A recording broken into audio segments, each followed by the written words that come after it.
Madam Speaker, I support the bill. Since the opening of Parliament in January, we've had a full program. We've implemented Silver Support and MediShield Life. We've expanded Skills Future. We've been busy building our infrastructure, housing, transport. These are all good policies, but all not possible without good politics. It is good politics that enables Singapore to have a government that produces good policies, one that's responsible and does the right thing, serves the people, safeguards our stability and success, leads the country to greater heights. That's why, in January, I raised the subject of the elected president and then appointed a constitutional commission to review the elected presidency scheme. The elected president sits at the apex of our political system and of our country. He is the head of state, representing Singaporeans of all races and religions. And he holds the second key over reserves and over public service appointments. The elected presidency scheme is working. There has been no pressure to change the system. But it is my government's duty to review the scheme, to make adjustments well ahead of time, to enable it to continue to function well. Because the elected presidency is a long-term stabilizer for our system, and the consequences of any strengths or weaknesses in the design of the elected presidency will only show up much later. Either they will build up gradually and cumulatively over the terms of successive presidents, or they may manifest themselves suddenly but unpredictably in a crisis one day when we most need the second keys. Therefore, if we wait until the problems are urgent and obvious before we act, it will be much too late. We've had a comprehensive national debate on this matter over the last 10 months. The Constitutional Commission received over 100 submissions from the public, held 2 months of public hearings, deliberated, and published their report 2 months ago. I spoke about the matter at the National Day rally, and I followed up in a Media Corps interview. In September, the government published a white paper setting out the changes that we would make, and my colleagues have held many dialogues with groups of different backgrounds and ethnicities. And yesterday, we began debating the bill in this House. It has been an important and a necessary debate because changes to the Constitution, as major as this one, determine the direction for the country. And I'm glad that many Singaporeans have taken interest, brought their minds to bear on the matter, and have given their views. The details are necessarily voluminous and complex. Yesterday, DPM Teo Chee Hean spent 90 minutes explaining the bill. Today, let me focus on two fundamental points: the elected president as an important stabilizer in our system, and the need for the presidency to be multiracial. First of all, why is the elected president an important stabilizer in our system? Let me start with a bit of history. Singapore did not begin with a fully conceived constitution. When we separated from Malaysia and became independent, all we had was the state constitution for Singapore within the Federation of Malaysia. It was fit for purpose for Singapore as a constituent state in a federation, but not a complete constitution for an independent country. To get that, we took a practical approach. We grafted pieces from the Federal Constitution of Malaysia onto our state constitution, and so it became the Constitution of the Republic of Singapore in December 1965. It was patchwork, it was inelegant, but it provided us a working basis to start from. It was such a messy document that in 1970, Mr. Lee Kuan Yew asked the British to help draft us a more elegant, comprehensive, and enduring constitution. The idea was to have something like the US Constitution, amended only 27 times over 200 years, with a beautiful, timeless form of words that everyone knows and venerates, and that will guide the country for many more years to come. The British law experts, who had drafted many constitutions for different Commonwealth countries, came back with a shiny new constitution. From the legal point of view, they did a first-rate job. But in the end, Mr. Lee decided not to use it because the drafters did not understand our circumstances and our history and did not have direct experience of Singapore, what worked and what would not work. So we stuck to our patchwork constitution, which took into account the idiosyncrasies of our history and our circumstances. It was a document that our people understood and were used to, and which worked. And as time passed, we amended it repeatedly and adapted it to our needs. Mr. Lee famously described it as being like stretching and occasionally resoling and easing into worn-out old shoes.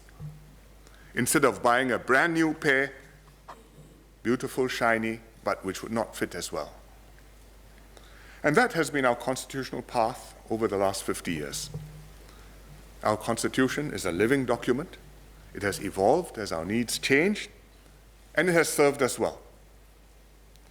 The journey of our Constitution reflected how our political system evolved. As a newly independent country, with a state constitution as a basis, we started off with a unicameral legislature.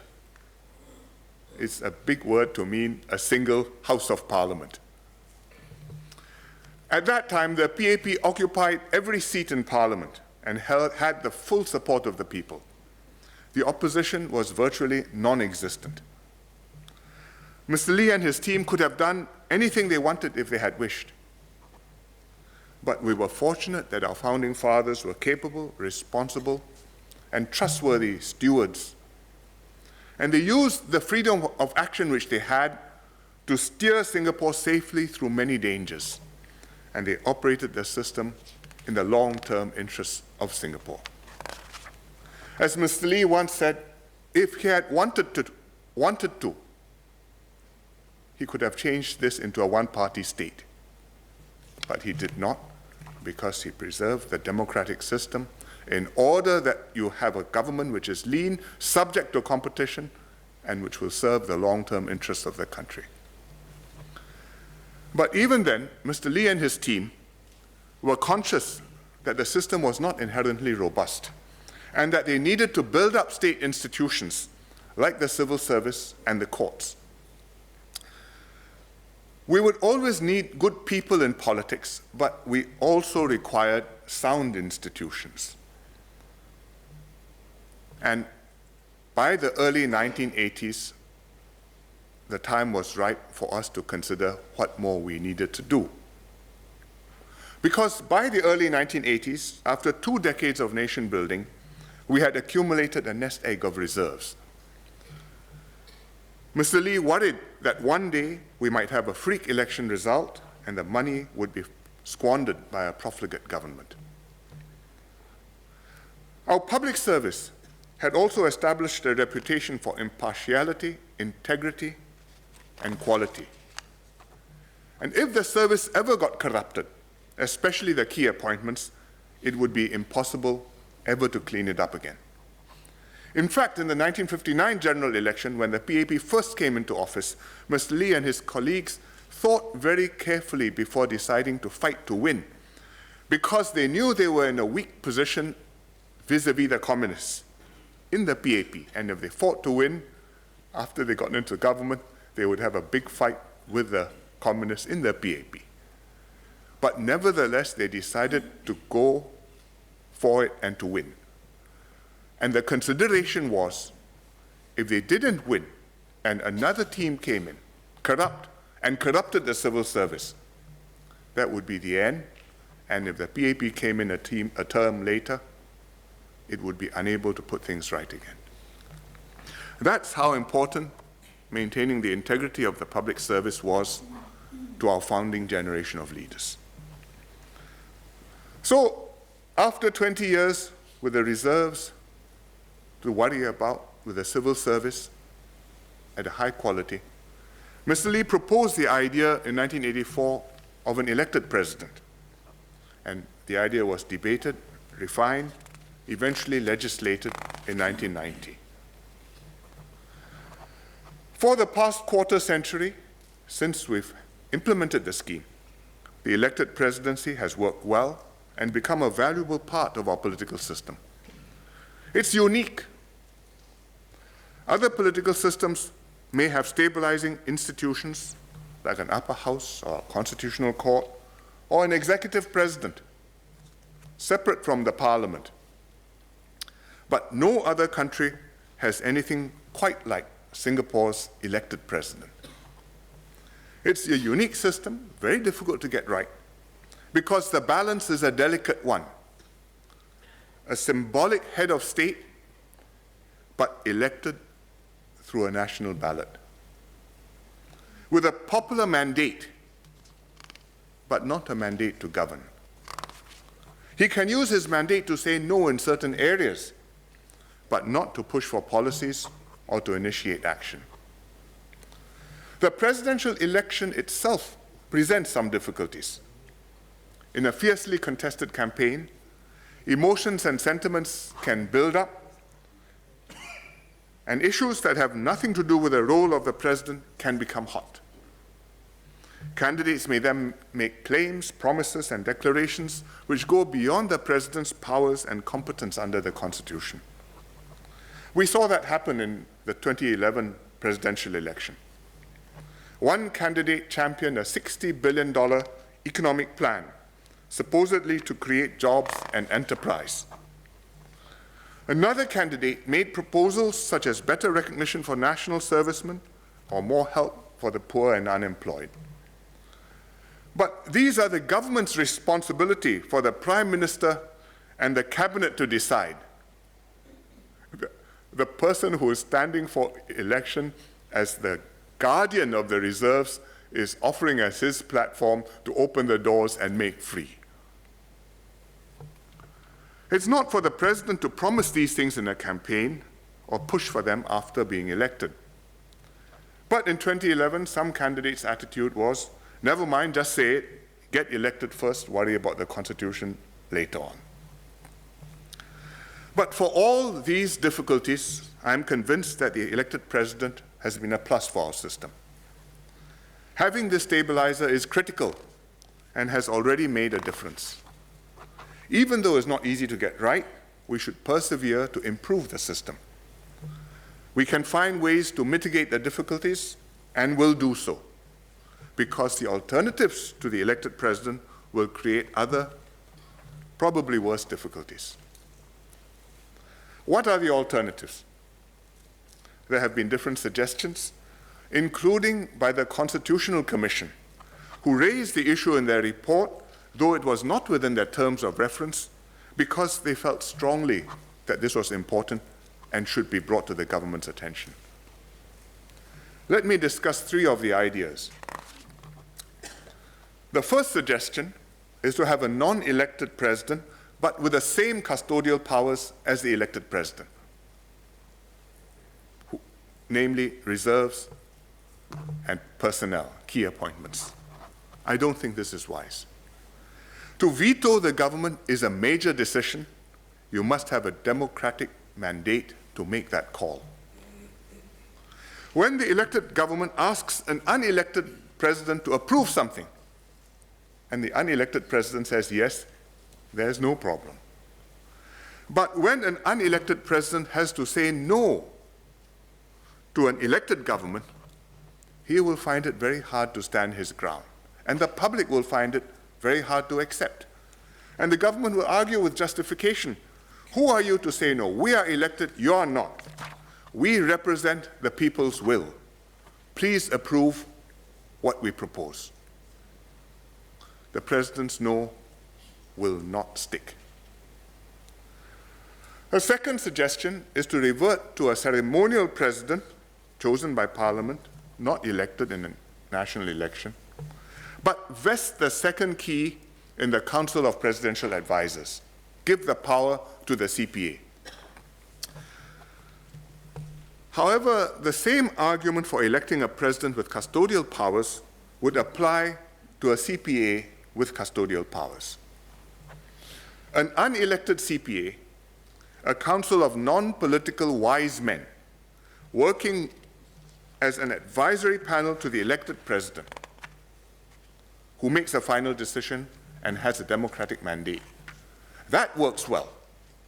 The president has a mandate, the president makes the final decision, the advisory panel gives him wise, informed, impartial advice, non-elected but with experience brought to bear. You can do that.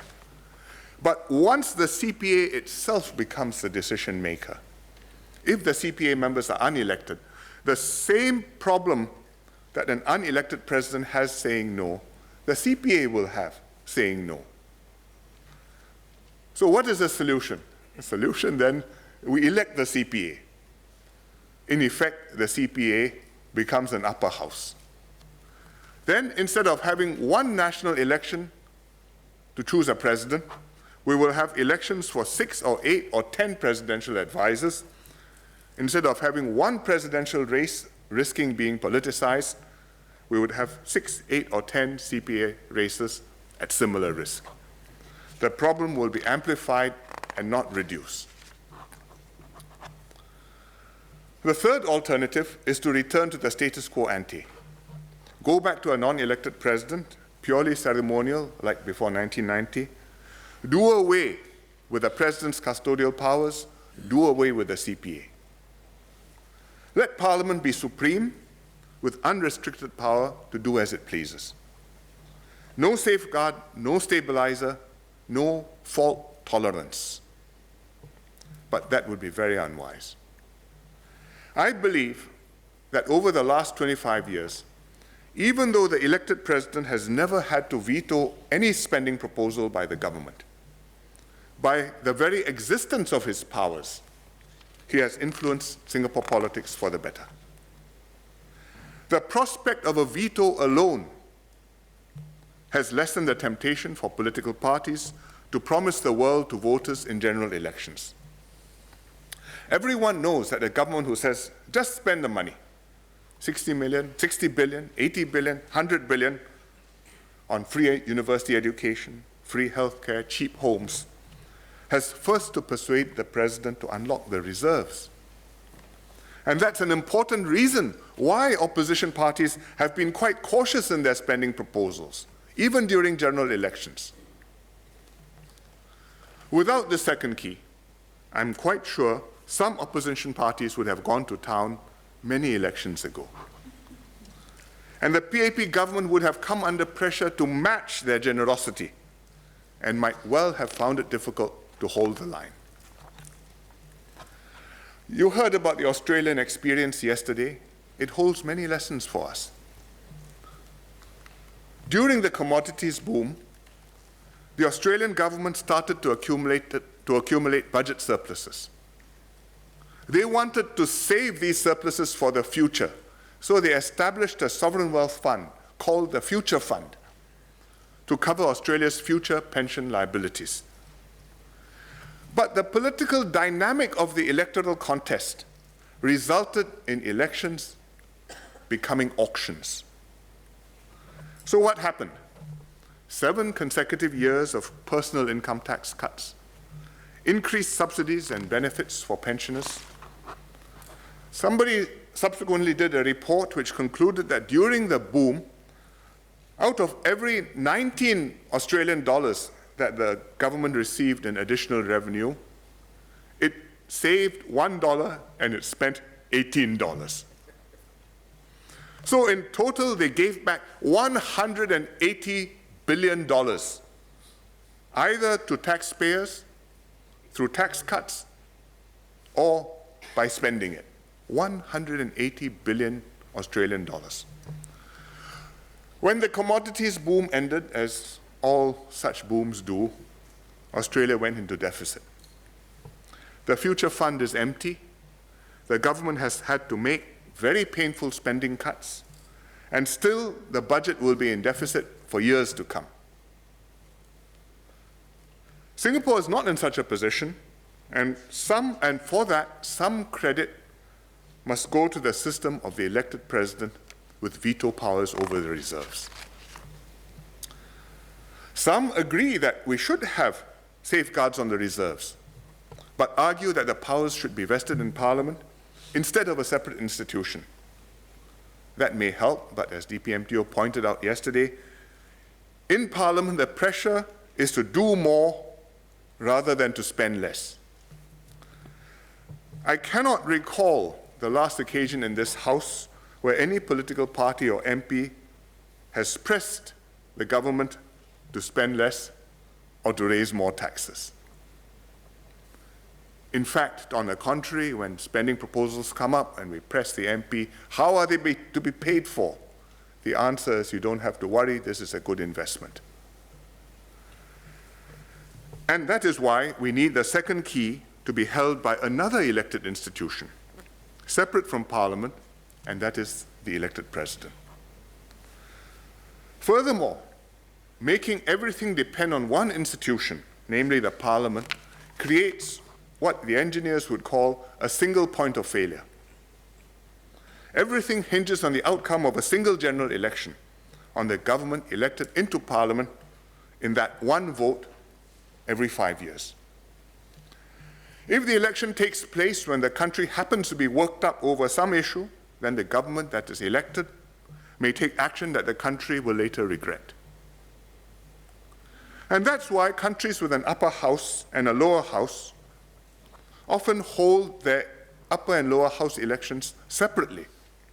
Staggered timings, different constituencies, not exactly the same. So that when you decide the future of the country at the ballot box, you are never risking everything in one throw of the electoral dice. What the Chinese call 孤注一掷. Put all your chips there and risk it. And that's why we decided that in Singapore, the second key would be held by the elected president, a different and independent institution, elected in a separate presidential election with a different term of office from the government.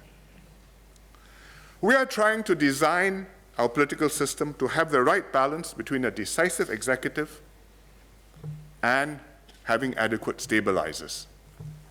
At one extreme, without stabilizers, the system will be unstable. If anything goes wrong, the consequences can be very serious. At the other extreme, if the stabilizers are too strong, we risk gridlock. Difficult to get anything done.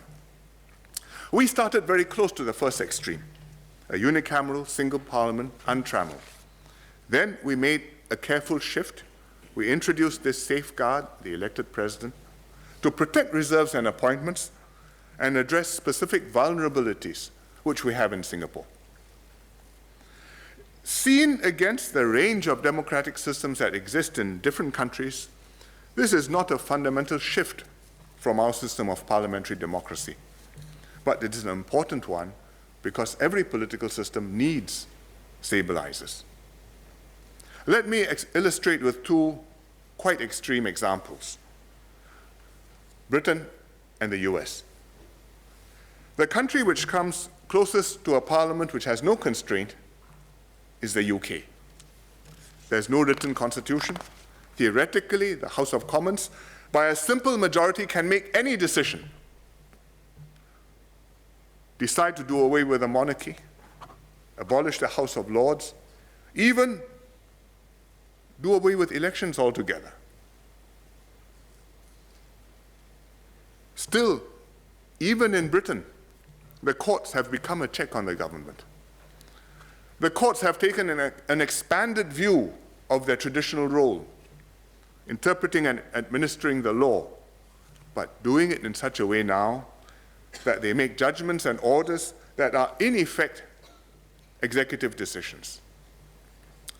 For example, 40 years ago, during the Northern Ireland conflict, the UK government enacted tough measures against IRA terrorists. They restricted civil liberties, they tightened court procedures, they implemented internment, which is detention without trial. By and large, these measures were met with robust judicial acceptance and approval. But in more recent times, that's changed.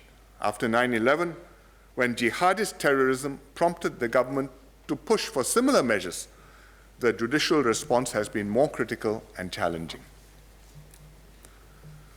And when the UK government tries to deport convicted foreign terrorists, the cases are endlessly litigated, and the judges make their interpretation of the facts and what the minister is entitled to do. And the government finds itself impotent to act. That's one extreme. The other extreme is the US, which lays great store on checks and balances. The US has elevated the separation of powers almost into a sacred doctrine. Congress, the executive, the Supreme Court, three centers of power constantly checking and balancing each other.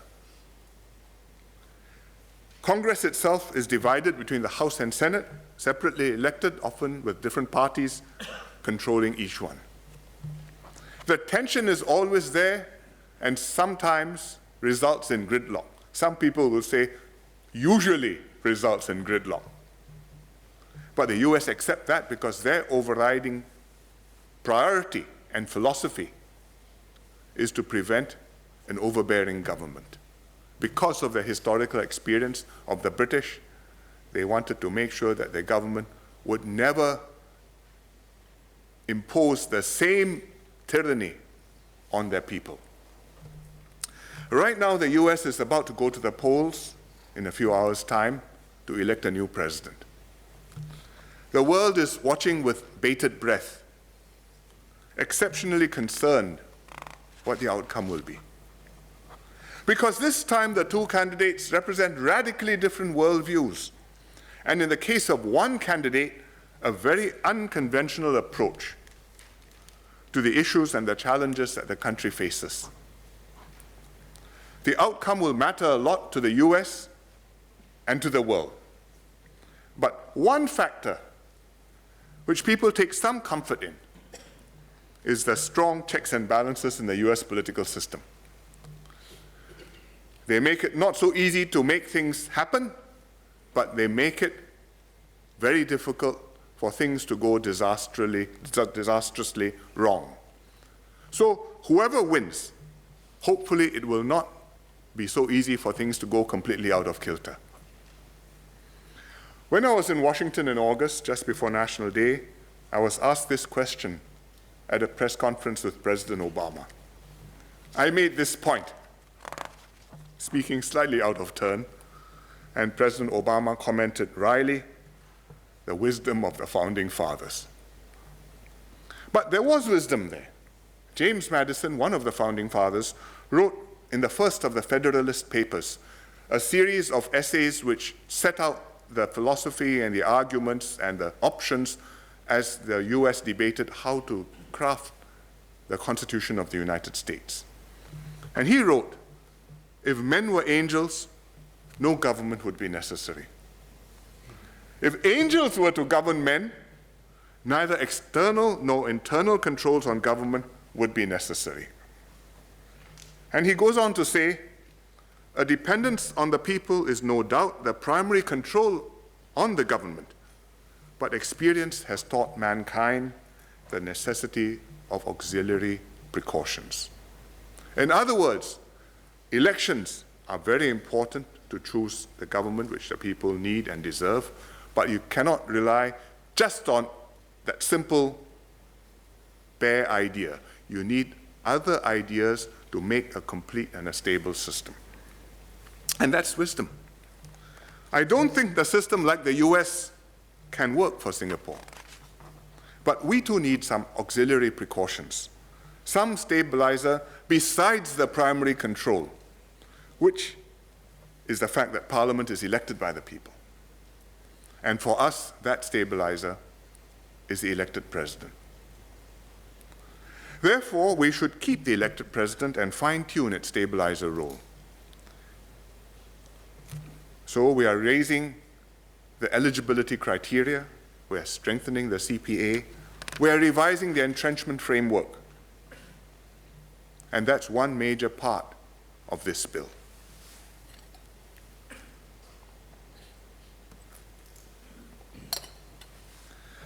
Now let me speak specifically about the racial provisions. Amongst all the changes in this complicated bill, the one which we thought hardest about and where the most is at stake is the question of ensuring multiracial representation in the presidency, in the elected presidency. To raise the qualifying criteria is relatively straightforward because it's an objective bar. To strengthen the CPA is a matter of fine-tuning. The provisions on veto and entrenchment are essentially a legal drafting problem, setting the right balance between flexibility and rigidity in the Constitution, but it can be done. It may take several tries. This is our third try, but it can be done. But whether to ensure that people from different races can and do indeed become president is the most difficult question, because it goes right to the core of our fundamental belief in a multiracial society. As the head of state, the president is a symbol of our nation. He represents all Singaporeans, therefore, the office must be multiracial. At the same time, whichever ethnic group the president belongs to, he has to be multiracial in his approach. He has to reach out to all races, connect with every Singaporean, and fortunately, all our presidents so far have done that. If the president, who is a symbol of a multiracial nation, always comes from the same race, not only will he cease to be a credible symbol of our nation, the very multiracial character of our nation will come under question. Every citizen, Chinese, Malay, Indian, or some other race, should know that someone of his community can become president, and in fact, from time to time, does become president. This is not a theoretical matter. For us, race is a very live consideration with real-world implications. We've made enormous progress in our racial harmony, certainly, but we're not completely there. As a small, open, multiracial country, our ethnic groups are always subject to different external pulls and influences. Our racial harmony can be affected by developments in other countries, and this applies to all our ethnic groups. Take the rise of China, with which we have substantial relations. I spoke about this in the NDR, and Ms. Dean Pei-Ling, I was happy to hear, spoke about it yesterday too. China's rise is a tremendous plus for Singapore and for the world. Our companies do a lot of business in China, and many Chinese companies participate in our economy. We work on G2G projects, Suzhou, Tianjin, and now Chongqing, the Chongqing Connectivity Initiative. We have toing and froing intensively, tourism, culture, education. Every Chinese New Year, without Chinese artisans, you will not have all the Tenglong and the Riverside Hongbao. Every community event, there is some engagement, some flow, some connection with some part of China which can add some extra color and vividness to our Singapore Chinese culture. And we want to grow this cooperation with China and take full advantage of our familiarity with the culture and with the language. So we talk about not just bilingualism, but biculturalism, and we make a big effort to develop those links. And yet, there's a risk because of our population composition, because of our cultural familiarity.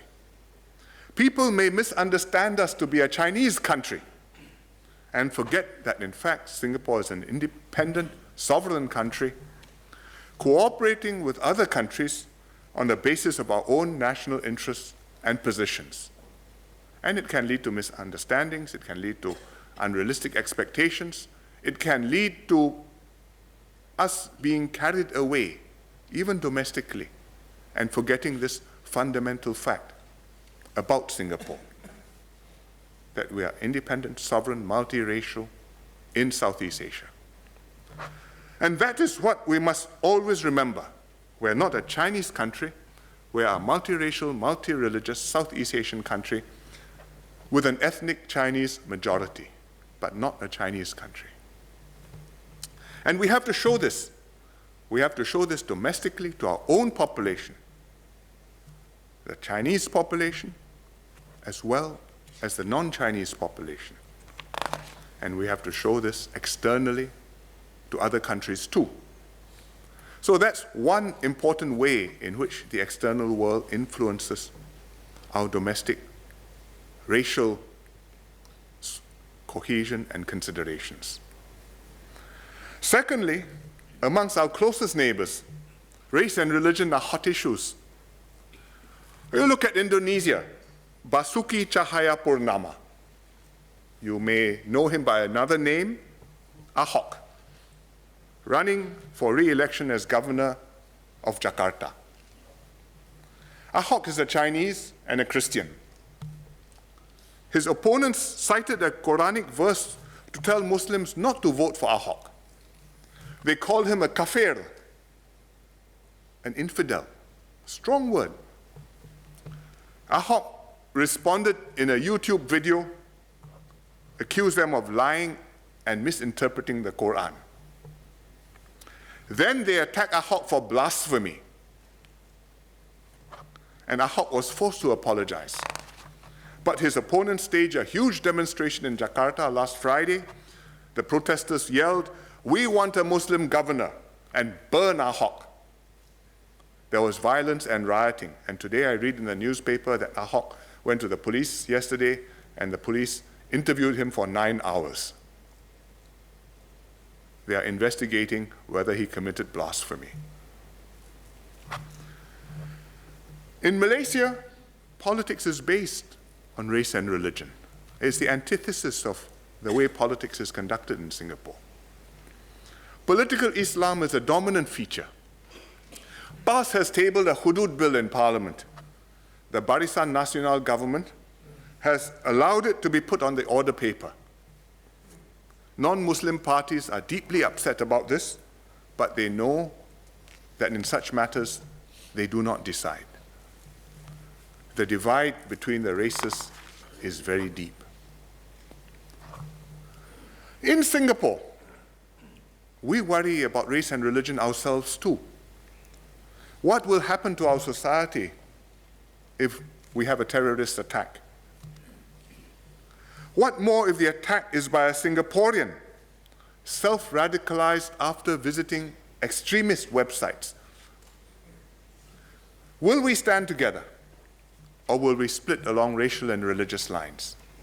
A terrorist attack is frightening, but if it comes from outside, I think it's not so hard to understand. We pull together. If it should come from within, are we sure that we can heal back together so easily, unless we work very hard at it before the fact?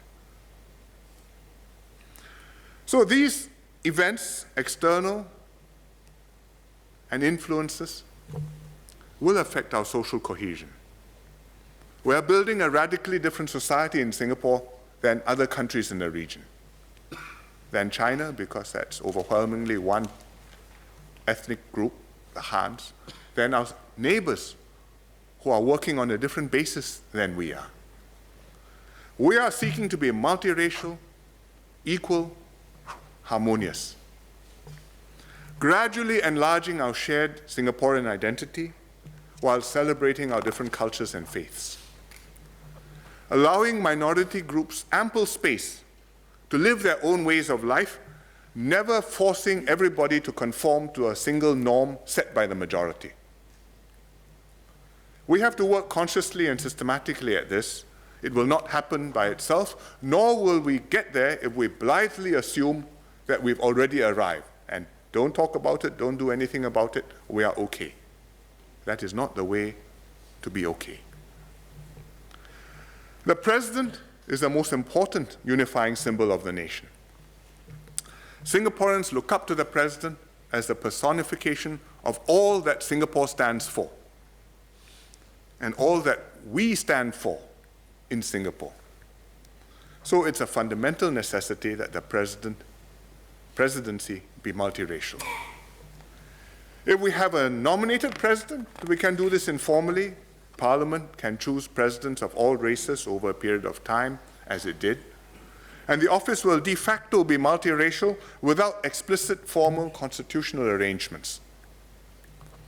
But if the president is elected in a national election, then if we don't make deliberate arrangements to ensure a multiracial outcome, the presidency could well over time become a single-race office. Because minorities do find it harder to win in a national election. This is not an easy subject to speak about openly. Many of us want to be race blind. We feel ourselves to be race blind. We feel that we ourselves are race blind. And we are understandably uneasy about any suggestion that perhaps we are not so. I'm heartened that this is our ideal and our aspiration, but at the same time, I have to be realistic about where we are today. And you've seen the surveys. They show that a significant minority of Singaporeans, at least, consider race a factor when they vote and will not vote for somebody of a different race to be president. Not everybody, but not a small minority either. And that puts minority candidates at a disadvantage in an election. Mr. Murali spoke about this yesterday, and he knows this from personal experience. And I knew this when I sent Mr. Murali to Bukit Batok to fight a by-election in a SMC, knowing that it's not so easy for a non-Chinese to do that. But I did it because he knew the ground, I knew him, and I judged that this was a risk that I was prepared to take. And he fought hard, he won, but he can tell you, and I can tell you, that he had to fight harder than if I had sent a similar Chinese candidate familiar with the ground to go and fight and win. It is a reality of Singapore society and Singapore politics. And it's not just Singapore, it is so in every country, including the US. In 1992, when Bill Clinton first stood for election as president, he ran against George H.W. Bush, the senior George Bush. The blacks voted for Bill Clinton. Toni Morrison, who is a female black Nobel laureate for literature, described Bill Clinton rapturously as the first black president. Years later, 2008, Hillary Clinton, his wife, ran against Barack Obama for the Democratic nomination in the primaries. Bill Clinton repeated this phrase, described himself as the first black president to show up Hillary. He thought it would help. Instead, he caused an uproar in the African American community. The blacks voted overwhelmingly against Hillary for Obama. Then Obama became president. It was a real breakthrough for African Americans. People said, marvelous, race no longer matters in US politics. But they were too optimistic. After 8 years of a black president, in the current election, you have two white candidates, Hillary Clinton versus Donald Trump. What is the election about? At one level, it's about globalization, jobs, insecurity. But at another level, race is front and center. Trump supporters are overwhelmingly white, lower and middle income voters. They feel threatened by the demographic changes happening in America. Theirs is a white protest vote. The blacks are again overwhelmingly voting for Clinton, Hillary Clinton this time, but with somewhat less enthusiasm than when they voted for President Obama. And the Latinos, also ethnically as a group, are voting against Mr. Trump and turning out in big numbers because they see that perhaps Mr. Trump may win if they don't vote. So the moral of this story is that race and religion are very deep-seated realities in every country. We must take them very seriously. So even though there's no pressure, even though the minority communities have not pressed for it in Singapore, we should make arrangements now to ensure that the presidency will be multiracial. We've decided to do this through what the Constitutional Commission has called the hiatus-triggered model, which means that presidential elections are generally open to candidates of all races, but if we've not had a president from a particular community for 5 consecutive terms, then the next term will be reserved for candidates from that community. And if one of them is elected, you'll have a president from that community. This means, because the 5 terms without, then 1 is reserved, this means that over 6 election terms, we should expect to see at least 1 Chinese president, 1 Malay president, 1 president who is either an Indian or another minority, provided qualified candidates appear. Which means that out of 6 terms, there will be at least 2 non-Chinese presidents, which means 1 in 3 presidents will be non-Chinese, which is a bigger proportion than the proportion of non-Chinese in the population. Some people have objected that this arrangement goes against the principle of meritocracy. I understand their concerns, but I'd like you to consider 2 points. First, a candidate in a reserved election must still meet the same qualifying criterion. He must be competent for the job of wielding the custodial powers, and he must be as qualified as any other candidate who stands and wins in a non-reserved election.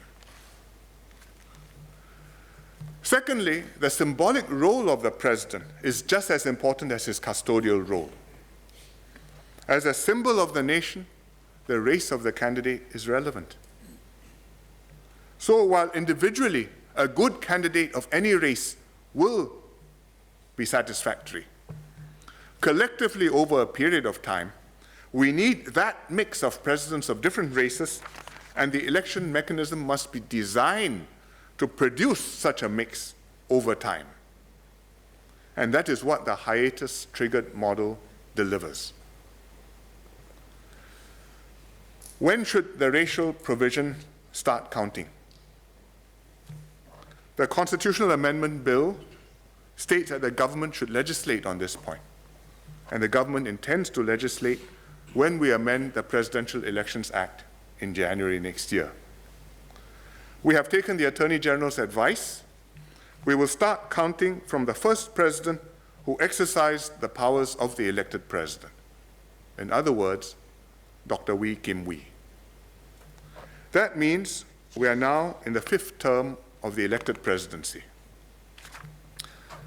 We also have to define the ethnic group of each of the elected presidents we have had so far.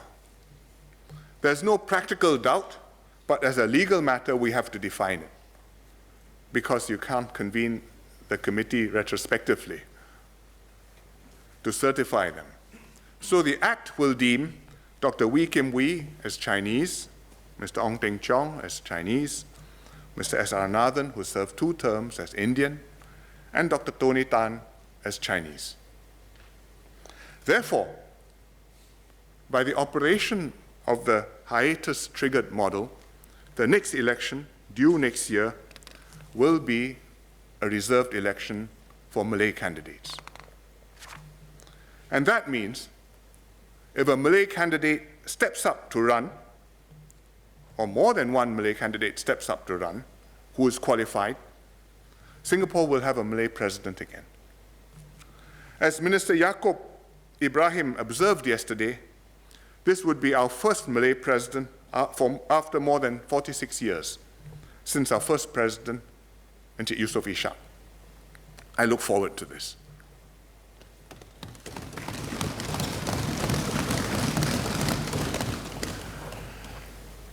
Madam Speaker, these are practical arrangements we must make in order to make our multiracial system work. We recognize where we are, and we will work to strengthen our multiracial society. Our ideal is to be race-blind. We pledge ourselves as one united people, regardless of race, language, or religion. And we must continue striving towards this goal.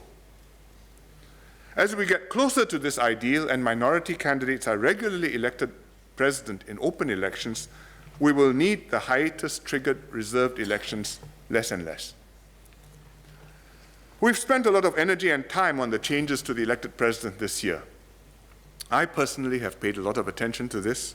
I feel strongly that it is my responsibility and something that I need to do now. And let me explain to you why. I've been involved with the elected presidency almost from the start. As a young minister, I helped Mr. Goh Chok Tong and his team to develop Mr. Lee Kuan Yew's concept into a complete scheme, and I helped Professor Jayakumar to draft the white papers in 1988 and 1990. Since the elected presidency began, I have been operating the mechanism that we designed and discovering its glitches. I helped to refine and amend the scheme as we went along. And after becoming Prime Minister, I've worked closely with two elected presidents, Mr. S.R. Nathan and Dr. Tony Tan, including asking Mr. Nathan for permission to draw on the reserves during the global financial crisis. So I think I can say that I know the system. What the design intent was when we first formulated the scheme, how it has worked in practice, how conditions have changed, how our ideas have evolved, and how we should fine-tune and improve the scheme to make it work for our long-term future. These changes are my responsibility. I'm doing it now because it would be irresponsible of me to kick this can down the road and leave the problem to my successors. They've not had this long experience with the system, and they will find it much harder to deal with. I'm sure the result will not be perfect. I fully expect that one day my successors will find it necessary to make further improvements and adjustments to the elected presidency scheme. But I believe that changes in this bill will make the elected presidency work better for Singapore, now and in the future. But please understand, whatever we do, it is not cast iron and foolproof. Things can still go wrong in Singapore, with Singapore politics. A government may be elected with good intentions, only to find its policies turn out badly. A president may be elected on a basis different from his constitutional role. Relations between the president and the government may become strained or even break down. Most fundamentally, Singaporeans may become split along fault lines: race, religion, income, or class. And then no political system will produce a stable government for the country. All these are possible despite all the safeguards we are putting in place. And yet we know that without the elected president, we have more cause to worry that things can go disastrously wrong. Strengthening the elected presidency will reduce the chances of this happening, but ultimately our safety and our future lie in the hands of Singaporeans. We must rely on Singaporeans to remain united so that our politics can be constructive and cohesive. To get people to come forward to serve the nation in many different ways, to elect good people into Parliament and government, and to serve as president. And then we can work together with those entrusted with authority and responsibility to deliver the results that we know Singapore can achieve. Madam Speaker, I support the bill.